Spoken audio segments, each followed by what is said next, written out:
मेरे जहन में पॉलिटिकल इश्यूज से।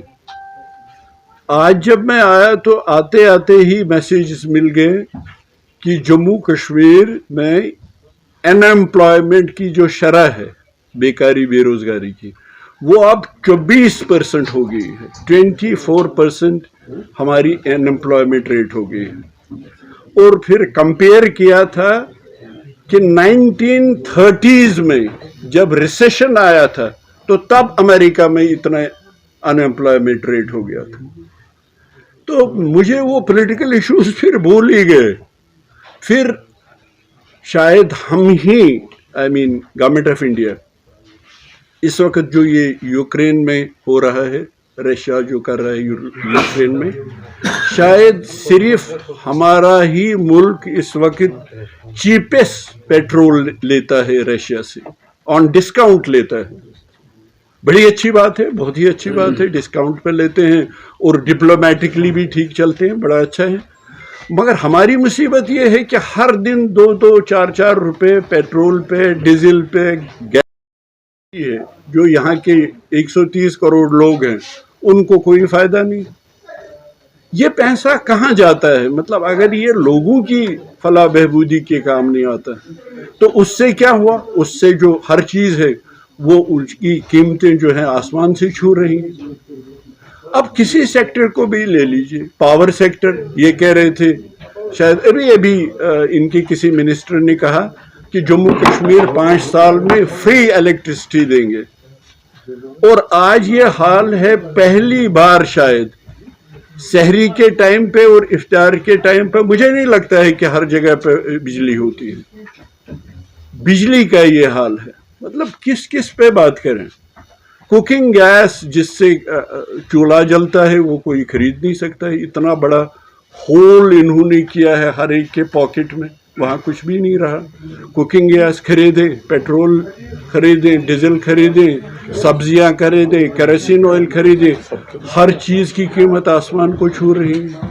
इन्होंने जीना मुश्किल कर दिया। और ख़ासकर जम्मू कश्मीर को लेके इन्होंने कहा था 370 ही एक रुकावट है, जब ये रुकावट ख़त्म होगी तो ये सारी चीज़ें आसान हो जाएंगी।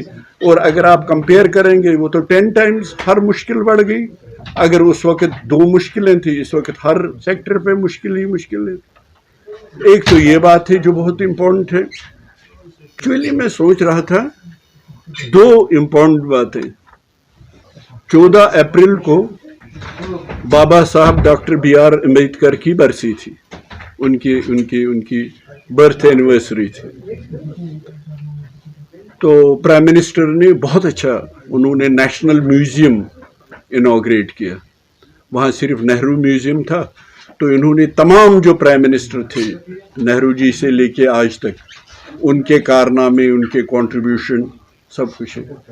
उसमें कुछ 2-3 बातें मुझे बड़ी दिलचस्प लगी।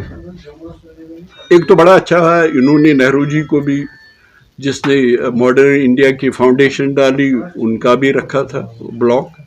सबसे बड़ा ब्लॉक इन्होंने रखा अटल बिहारी वाजपेयी जी का। मैं अपनी बात कह रहा हूँ आपको, मैं as Indian best prime minister Pandit Jawaharlal Nehru को मानता हूँ। दिलचस्प है, जो प्राइम मिनिस्टर अगर मेहरबानी करे तो हमको एक्सप्लेन करें। उस ब्लॉक में जिसमें अटल बिहारी वाजपेयी जी का रखा है, उस ब्लॉक में कई बातें रखी हैं उनकी कंट्रीब्यूशन की। एक बात है पोखरान टेस्ट, जब हम न्यूक्लियर हो गए, बड़ी अच्छी बात है। हाँ, बोल्ड करेजियस स्टेप लिया उन्होंने, न्यूक्लियर हो गया हिंदुस्तान। दूसरा लिखा है लाहौर विजिट। तीसरा रखा है जम्मू कश्मीर पीस इनिशिएटिव उनके कारनामों में। ये मैंने इंडियन एक्सप्रेस में, नेशनल न्यूज़पेपर में पढ़ा। इन 2 बातों से तो मैं हैरान हो गया। लाहौर विजिट, क्या उसको फिर आगे लिया गया? क्या लाहौर विजिट अटल बिहारी वाजपेयी जी ने तब भी नहीं किया जब करगिल में भी, जो ऑलमोस्ट बैक स्टैबिंग थी, करगिल भी हुआ, पार्लियामेंट में भी अटैक हुआ, फिर भी वो बातचीत करते रहे। जैसे उनका फेमस कोट था, जब मुफ्ती साहब ने फैसिलिटेट की थी वो बातचीत, फेमस कोट था, हम हमसाया नहीं बदल सकते। تو آپ نے اس پہ کیا کام کیا؟ اگر پرائم منسٹر مہربانی کر کے مجھے سمجھائے، ہمیں سمجھائے، بڑی مہربانی ہوگی ان کی. اور جموں کشمیر پیس انیشیٹو، اٹل بہاری واجپئی، بالکل میں ان کو سلام کرتا ہوں، کیونکہ جب وہ پرائم منسٹر بنے وہ بی جے پی کے پرائم منسٹر نہیں بنے، وہ 130 کروڑ لوگوں کے پرائم منسٹر بنے.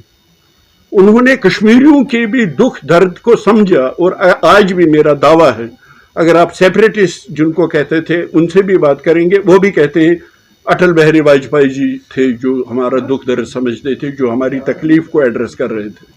آپ نے نیشنل میوزیم میں بھی وہ بات رکھی، یا تو آپ نے رکھنی نہیں